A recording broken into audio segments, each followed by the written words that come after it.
and unto stranger that sojourneth among them, for a statute forever. He that toucheth the dead body of any man shall be unclean 7 days. He shall purify himself with it on the third day, and on the seventh day he shall be clean. But if he purify him not himself the third day, then the seventh day he shall not be clean.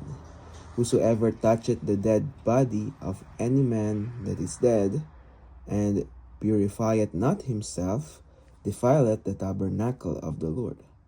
And that soul shall be cut off from Israel, because the water of separation was not sprinkled upon him. He shall be unclean, his uncleanness is yet upon him. This is the law. When a man dieth in a tent, all that come into the tent, and all that is in the tent, shall be unclean 7 days. And every open vessel which hath no covering bound upon it is unclean. And whosoever toucheth one that is slain with a sword in the open fields, or a dead body, or a bone of a man, or a grave, shall be unclean 7 days. And for an unclean person, they shall take off the ashes of the burnt heifer of the purification for sin, and running water shall be put thereto in a vessel. And the clean person shall take hyssop, and dip it in the water, and sprinkle it upon the tent, and upon all the vessels, and upon the persons that were there, and upon him that touched a bone, or one slain, or one dead, or a grave. And the clean person shall sprinkle upon the unclean on the third day.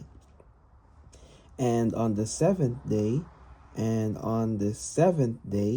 he shall purify himself, and wash his clothes, and bathe himself in water, and shall be clean at even. But the man that be unclean, and shall not purify himself, that soul shall be cut off from among the congregation, because he hath defiled the sanctuary of the Lord. The water of separation hath not been sprinkled upon him. He is unclean.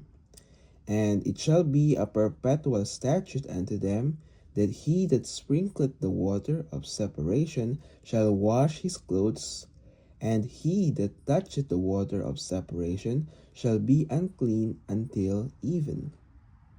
And whatsoever the unclean person toucheth shall be unclean, and the soul that toucheth it shall be unclean until even. Then came the children of Israel, even the whole congregation, into the desert of Zin in the first month, and the people abode in Kadesh. And Miriam died there, and was buried there. And there was no water for the congregation, and they gathered themselves together against Moses and against Aaron. And the people trode with Moses, and spake, saying, Would God that we had died when our brethren died before the Lord? And why have ye brought up the congregation of the Lord into this wilderness, that we and our cattle should die there? And wherefore have ye made us to come up out of Egypt, to bring us in unto this evil place? It is no place of seed, or figs, or of vines, or of pomegranates, neither is there any water to drink. And Moses and Aaron went from the presence of the assembly unto the door of the tabernacle of the congregation, and they fell upon their faces, and the glory of the Lord appeared unto them. Purify, literally purge himself from sin. First month. This is the month of Abib, or Nisan, in the Hebrews religious calendar. It correlates to the modern months of March, April. I just want to underline.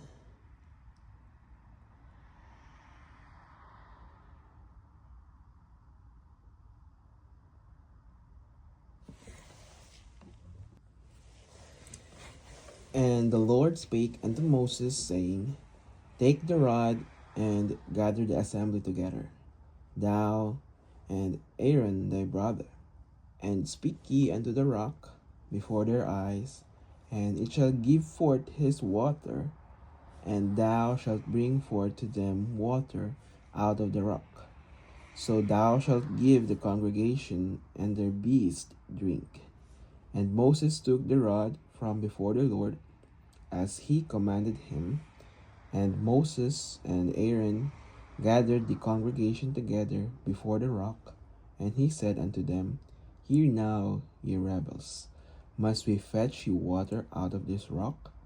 And Moses lifted up his hand and his rod, he smote the rock twice, and the water came out abundantly, and the congregation drank, and their beasts also.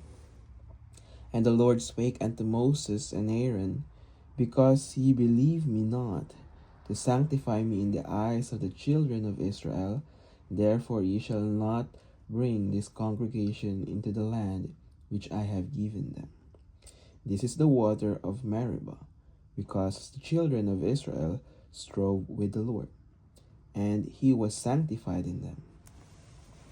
And Moses sent messengers from Kadesh unto the king of Edom.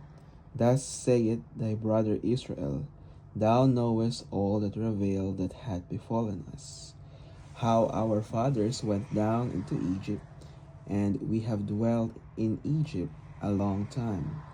And the Egyptians vexed us, and our fathers. And when we cried unto the Lord, he heard our voice, and sent an angel, and hath brought us forth out of Egypt. And behold, we are in Kadesh, a city in the uttermost of thy border. Let us pass, I pray thee, through thy country.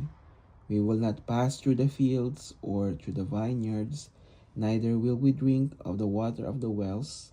We will go by the king's highway. We will not turn to the right hand nor to the left, until we have passed thy borders. And Edom said unto him, Thou shalt not pass by me, lest I come out against thee with the sword. And the children of Israel said unto him, We will go by the highway, and if I and my cattle drink of thy water, then I will pay for it. I will only, without doing anything else, go through on my feet. And he said, Thou shalt not go through. And Edom came out against him with much people and with a strong hand. Thus Edom refused to give Israel passage through his border. Wherefore Israel turned away from him. And the children of Israel, even the whole congregation, journeyed from Kadesh and came unto Mount Hor. And the Lord spake unto Moses and Aaron in Mount Hor by the coast of the land of Edom, saying, Speak ye unto the rock. The gravity of the offense may be seen from these features. Moses took credit to himself for what God had done, disobeyed God in not speaking to the rock, lost his temper, he struck the rock twice when told to speak it. Aaron shall be gathered unto his people, for he shall not enter into the land which I have given unto the children of Israel, because he rebelled against my word at the water of Meribah.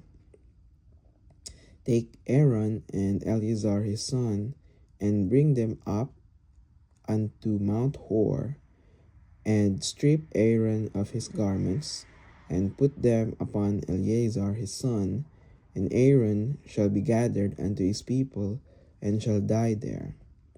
And Moses did as the Lord commanded, and they went up into Mount Hor in the sight of all the congregation.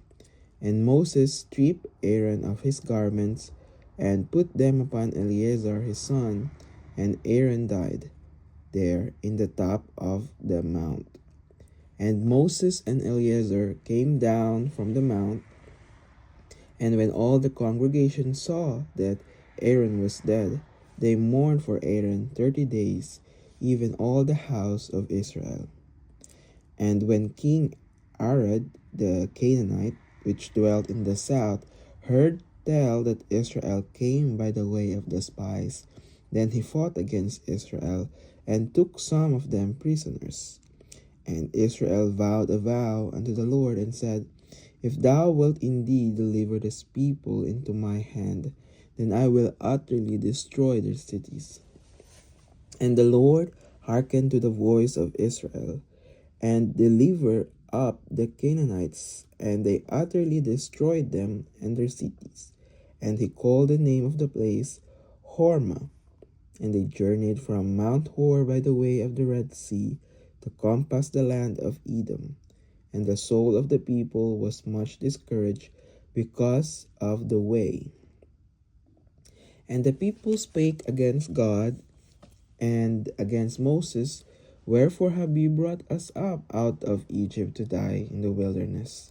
For there is no bread, neither is there any water, and our soul loateth this light bread. And the Lord sent fiery serpents among the people, and they beat the people, and much people of Israel died. Therefore the people came to Moses and said, We have sinned, for we have spoken against the Lord and against thee. Pray unto the Lord that he take away the serpents from us. And Moses prayed for the people. And the Lord said unto Moses, Make thee a fiery serpent, and set it upon a pole. And it shall come to pass that every one that is beaten, when he looketh upon it, shall live. And Moses made a serpent of brass, and put it upon a pole. And it came to pass that if a serpent had beaten any man, when he beheld the serpent of brass, he lived. And the children of Israel set forward and pitched in Oboth. And they journeyed from Oboth and pitched at Ijeabarim and the wilderness, which is before Moab, toward the sun rising. From thence they removed and pitched in the valley of Zared. From thence they removed and pitched on the other side of Arnon, which is in the wilderness that cometh out of the coast of the Amorites. For Arnon is the border of Moab, between Moab and the Amorites. Wherefore it is said in the